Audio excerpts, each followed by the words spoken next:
What's up guys, welcome to the far side. This is Migs, and holy moly, did they just reveal the secret villain of She-Hulk. Days in advance of the finale, we get footage from episode 9. I'm not really sure if this is official or an actual leak, but it looks legit. There are scenes shown in the footage that might just answer some of the biggest questions we have so far. Let's discuss and speculate what this means for the show. Careful for spoilers, obviously we'll discuss the footage. Let's get into this, let's go.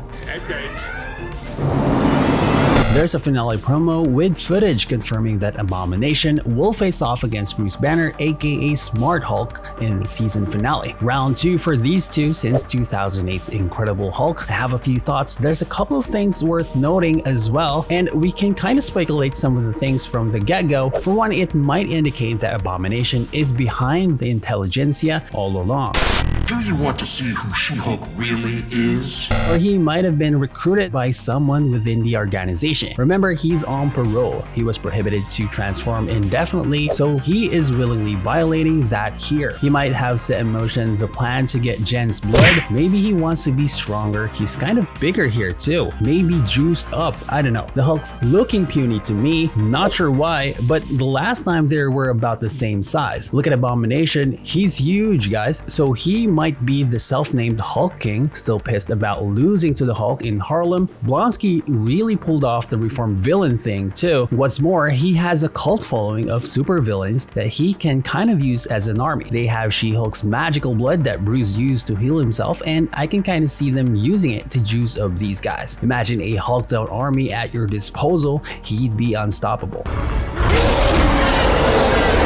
Power up for the Wrecking Crew, El Aguila, Manbull, and the rest of Blonsky's.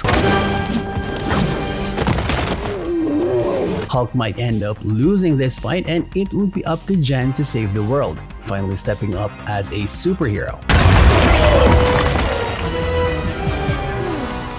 What's more, Jen would have investment here as she was the reason Blonsky's out of the Supermax prison in the first place. I'm kinda hoping Jen can scrounge up all these superheroes she helped in the court to form her own army and face off in an epic battle, but since they barely represented anyone of note, then that might not track as well as I thought. As it stands, I can see Wong and Daredevil joining the fight. Leapfrog is a villain, so no go there. Lawyers, well, they don't have any powers to speak of, and everyone else, they hate Jen just as much as the villains.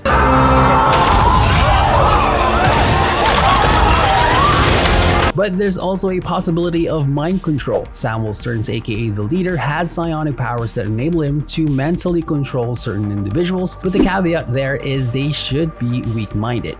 Tim Blake Nelson, who played the character in The Incredible Hulk, has been confirmed to return as the leader in Captain America New World Order. This may be his way of getting the means to make more Hulks, which can lead to Red Hulk eventually. Everyone heard Harrison Ford is rumored to take on the role of Thaddeus Ross, so this scenario isn't too much of a stretch, albeit shoehorning the villain in the show. In any case, Intelligentsia will have shown their hand in the finale, and we'll see the payoff of all the lies and deceit. Another thing is Hulk has apparently returned from SKAAR, just in time from the looks of it, or maybe, and I'm kind of reaching here, this was all an elaborate plan. Maybe Blonsky wanted to get back at the Hulk, first get him off planet with some kind of sham emergency, steal Jen's magical blood and get him more powerful, lure him back, then beat the shit out of him. If everything was just a coincidence, then he might have brought back a baby to set things up for a solo feature sometime in the future.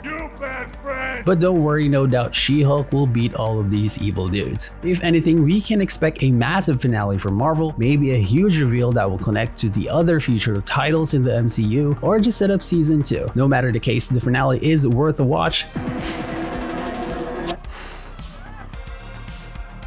Let me know what you guys thought. Will Abomination turn out as the master orchestrator and leader of the Intelligentsia, or is it just a case of years of pent-up rage for puny Banner? Please like, share, and subscribe. We appreciate your support of the channel. Keep rocking out there, and see you on the next one.